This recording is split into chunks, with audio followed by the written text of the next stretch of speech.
yeah, the WRX is officially ready.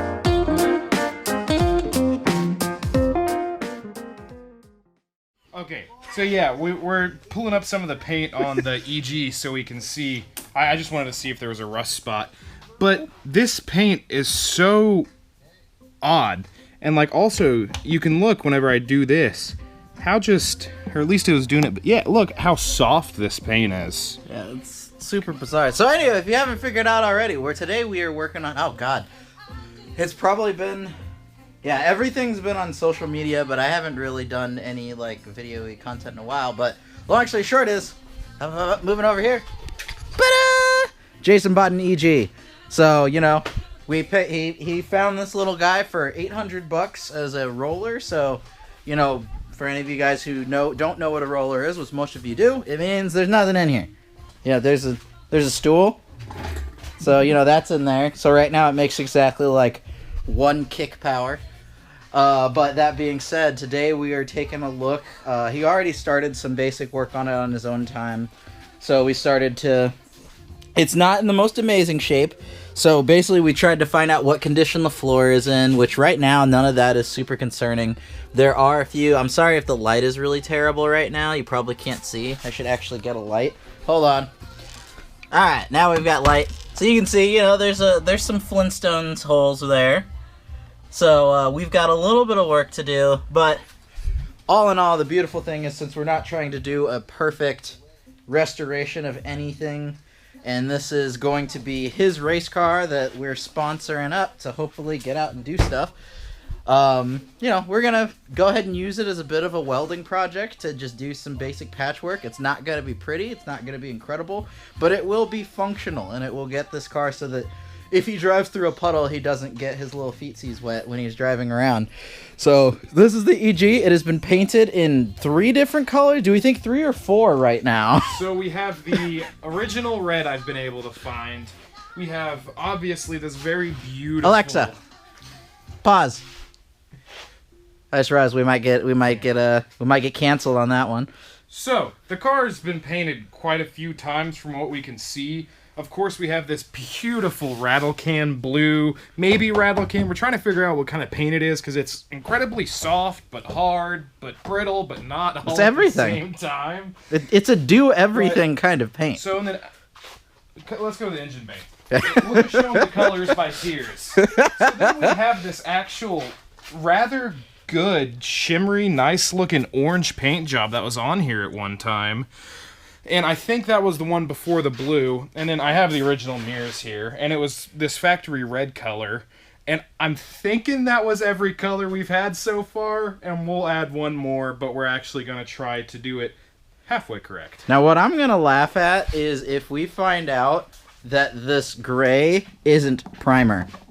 I'm going to laugh if we find out that there is actually another color working for us here. It isn't a real good...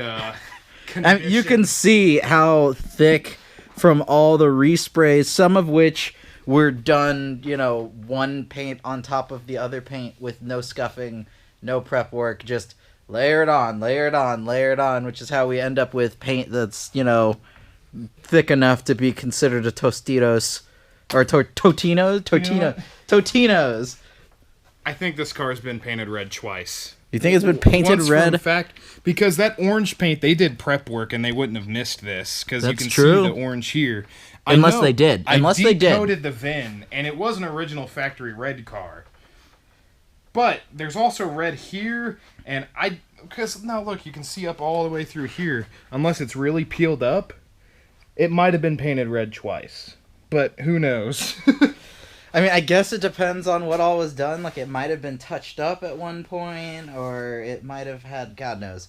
Either way, this Civic has seen a hard life, and it's not going to see a much easier life, but I'm going to make sure that this car sees a much more competent ownership experience. Either that or we'll bin it and do something else, but... Have we shown them the beautiful sticker yet that was on the back? No, I haven't seen the beautiful sticker. No! So, under our beautiful tailgate here... We have the remnants of what looks to be... Let me get a light. Where did I put my... Oh, there's my stick light. So we've so far decoded this beautiful glob of black to say special edition V8 killer. Yeah. Oh my god. That is amazing. I have not seen that yet. So with the little Walboro 255 we just pulled out of it, because I saw there had been some opening on the tank area, and so we pulled this, found out a Walboro 255. I contacted some of my Honda buddies, and we've decided together that this car was good enough with the fuel pump and maybe the H swap that was in it before to have run 350 to 400 horsepower. So this thing very well at one point in its life could have been a special edition V8 killer. Well, now it'll hopefully be, goal is for it to start poking at other Hondas. Yeah, and other Lady boys boys here soon. Yeah, well, honestly, there's nothing better than having somebody that you help go faster than you, because it means you know what you're doing. You just don't have the raw talent. Because at the end of the day, racing does require the raw talent, and every now and again you could be like, maybe I'm doing something wrong. Maybe I just don't understand. And like when you can go, hey, you do this thing, and then they nail it and they're better than you at least understand the concepts. You just don't have the spirit in you. Or, the speed gods didn't bless you with those rapid, fast reflexes that, there's the people, or also some of us, unfortunately, had the curse of being born with the little part in your brain that is like, that actually helps you survive. So other people were born without that, and so because of that, they can go full send in ways that eventually lead to them being, meeting their fiery demise. But before the fiery demise, they go heckin' fast. So yeah, anyway, today we're pretty much, I don't really have a good setup to properly vlog us doing stuff, so it's not going to be standard format of having some time-lapsey goodness or anything like that.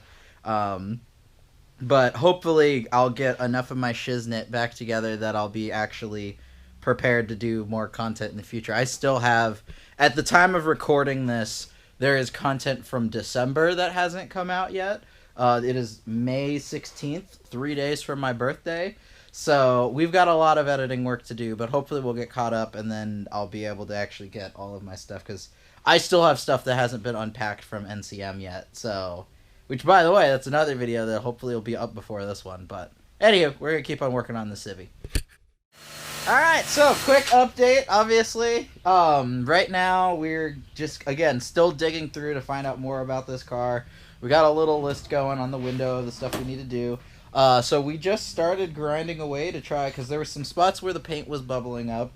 And, obviously, that's rust. But... we got to find out that this quarter panel was 80%, well, not the whole quarter panel. This section was 80% Bondo. Literally, they just filled in that hole, smoothed it over, and called it a day, which, for all intents and purposes isn't necessarily a bad fix for what it is, but it did start to rust back over, so our plan is still to, at the end of the day, this car is going to get redone paint-wise. Basically, we're going to go ahead and we're going to do the whole thing at one point in time, and then we're just going to Bondo up things ourselves, but then fill some stuff in. But as far as this is concerned, we may end up deciding to just wide body it to work around that, so we can cut all this out and call it a day. But, for the sake of budget, we may just fill it in with Bondo ourselves. But at least this time, there won't be any rusty metal to make it get gross and fail again. So, either way, that's been our update. And you can see we also took we have got a bunch of different wire wheel things. We got, don't do this at home, kids. This is really sketchy. You're not supposed to do it. This is like a 6-inch wheel on a 4.5-inch angle grinder, so there's no guard, so it's extra sketchy. We got this little thing, from Home Depot. This thing is actually awesome because it's not as aggressive as that turned out to be. Then we have a few other wire wheel things, and basically we're just looking for more things to fix so we know the full scope, because that's the thing, is we don't want to get started on anything cool if we find out that anything important is compromised or there's any big headaches. But so far, everything here is all, stuff that would be expensive if you got it fixed by somebody else, but is not that bad to fix ourselves. And, it may not be perfect, but it doesn't need to be perfect because race car. So, either way, more progress. Alright, I apologize if the lens is dirty. Everything is dirty. So, we went ahead and we just kept on going rust hunting. at the areas where we knew were problems. So obviously you can see kind of the final result of everything over here. So you can see where the good metal is, and you can see where the not good metal is. So again, like I said, we'll do one of two things. I think for some of this stuff, we'll just copy what the last guys did, but better, and we'll just slap some bottom on there and fill it in and smooth it out and make it decent enough. For other things, though, there's some spots that are a little more worrisome, which are around, hold on, gotta walk over here.